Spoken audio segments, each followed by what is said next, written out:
Господин Хелурахи, вие однеодамна сте шеф на Висшето јавно обвинителство. Со ова обвинителство веројатно јавноста е најмалку запознаена. Какви се конкретно вашите надлежности и од кога сте на функцијата, меѓу другото, и колку е важно ова Висше јавно обвинителство да има добро раководство? Значи, избран сум на 19.11.2018 година за шеф во Висшето јавно обвинителство. Од тој ден ја вршам функцијата виш јавен обвинител во Висшето јавно обвинителство. Пред тоа Висшето јавно обвинителство функционирало со ВД, односно со вршител на должноста, од причини што претходниот обвинител замина во Основното јавно обвинителство Тетово, така да од 19.11.2018 година јас сум на ова место. Која е вашата улога? Улогата на обвинителскиот систем по хиерархија и субординација, значи, ако сакате по-пластично да се објасни, хиерархиски функционираме, значи републичкиот обвинител е прв по хиерархија, после републичкиот обвинител доаѓаат висшите обвинителства, односно висшите обвинители, тие се 4 висши обвинителства, меѓу нив е и Скопското висше обвинителство. Висшиот обвинител, односно висшето обвинителство, има за задача да врши надзор и контрола над основните јавни обвинителства кои спаѓаат во местната надлежност на Висшето јавно обвинителство. Се врши на начин што 2 пати годишно се врши контрола врз работата на јавните обвинители во основните јавни обвинителства, а по потреба и... Вие до сега, предпоставам, извршивте контрола. Да.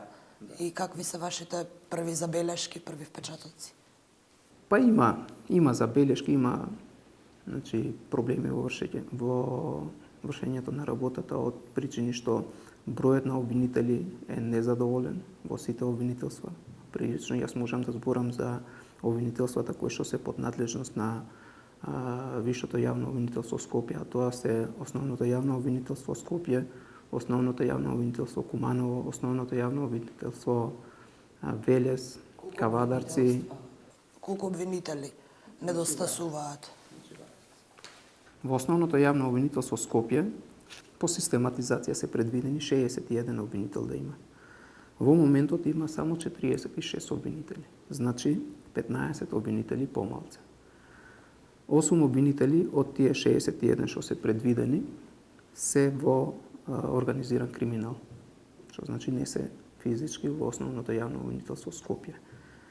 5 обвинители се во обвинителството, односно во СЈО, специјалното јавно обвинителство, и 2 места се празни, што треба да се пополнат. И за овие места досега за овие места не е најдена замена? Не. Значи фалат уште 15 јавни обвинители за нормално да функционира Основното јавно обвинителство Скопје.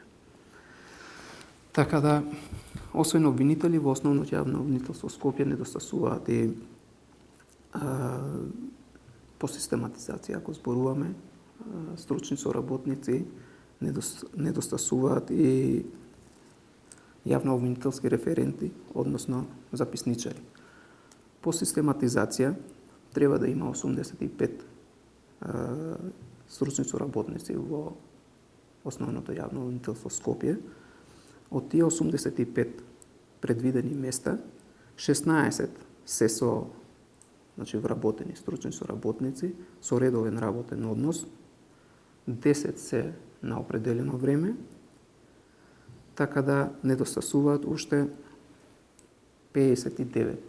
Со вакви бројки, дали е оневозможена или успорена работата на обвинителите?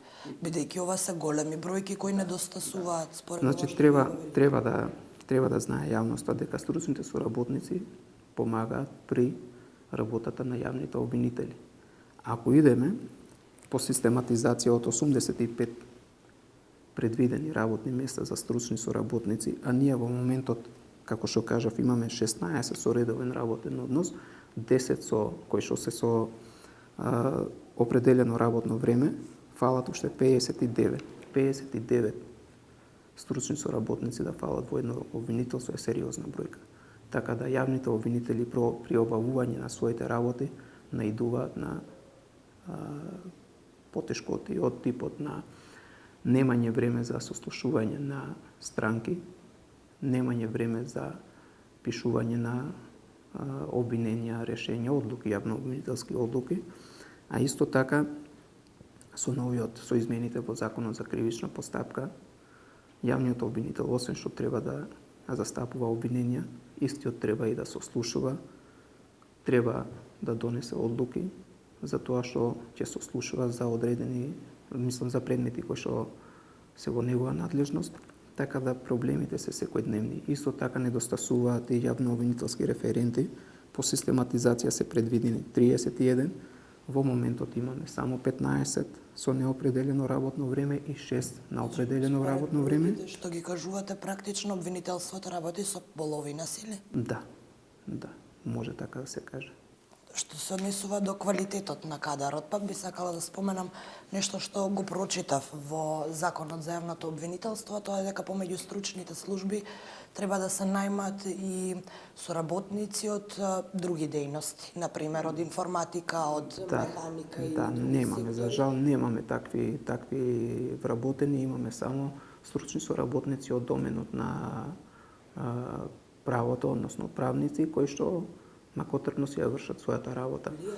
Влијае, секако влијае, пошто како пример ќе посочам дека еден стручен соработник покрива 20 или 3 обвинители.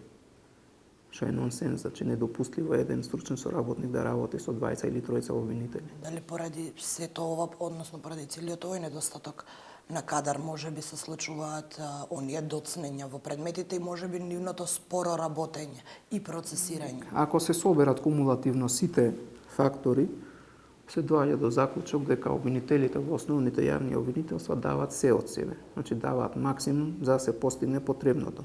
Условите во кои што се работи, ви кажав, се незадоволителни од човечки аспект, од вработени, а исто така и материјално се во поголеми тешкоти. Каква е вашата комуникација со останатите институции од кои што практично и зависи вашата работа? Одлична е комуникацијата, немаме некоја потешкотија во комуникацијата, така да...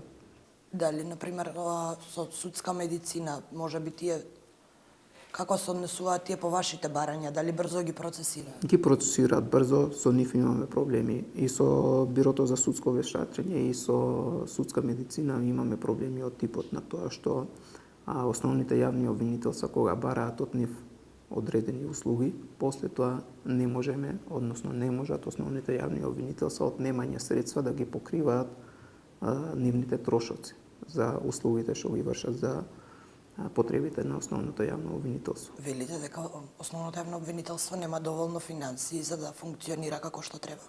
Да. Се соочуваат со големи проблеми од типот на немање средства за плаќање на вештачењата од Бирото за судско вештачење, исто така и од Институтот за судска медицина, а наидуваме и на потешкоти при плаќање, односно подмирување на сметките со преведувачите, кои што се ангажираат по потреба. Дали се запознаени другите институции за овој сериозен проблем? Да, запознаени и Републичкиот обвинител, значи сите релевантни институции се запознаени и се надевам дека за брзо време ќе се најде решение. Да се вратам на вашата внатрешна комуникација помеѓу обвинителите, меѓутоа и на перцепцијата која граѓаните ја добиваат за ова обвинителство. Ќе се согласите дека во изминатите години малку е падната довербата во основното јавно обвинителство. Како тоа може да се промени? Освен што се соочувате со недостаток на кадар и овие, можам да кажам, основни работи за функционирање, меѓутоа што е со враќањето на довербата од оној друг аспект, од аспектот на дали обвинителите ќе се приближат малку на јавноста? Обвинителите секогаш биле достапни за јавноста, а зошто такво мислење е креирано, навистина не знам, а еве со моето доаѓање во ова обвинителство се трудам на секој можен начин да бидам достапен во медиумите, а исто така и основните обвинители да бидат достапни и да си ги кажат своите проблеми со кои што не идуваат секојдневно, за да биде запознаена јавноста. Постои такво мнение дека основното јавно обвинителство е затворено за медиумите. Исто така јас можам да кажам за мене дека додека бев во основното јавно обвинителство Скопје, како јавен обвинител, ја врши функцијата и портпарол на јавното обвинителство, така да за секое барање на медиумите по однос на разни предмети, информациите биле доставени на време. Што се однесува до вашата внатрешна комуникација со другите обвинители во однос на тоа обвинителството да има еден единствен став, бидејќи еве ние како новинари не се јавуваме кај обвинителите по информација и сите велат колегата го работи тоа, јави се таму. Во тој контекст, дали сте вие информирани за сите предмети што се работат во обвинителството на една колегијална база? За почувствителните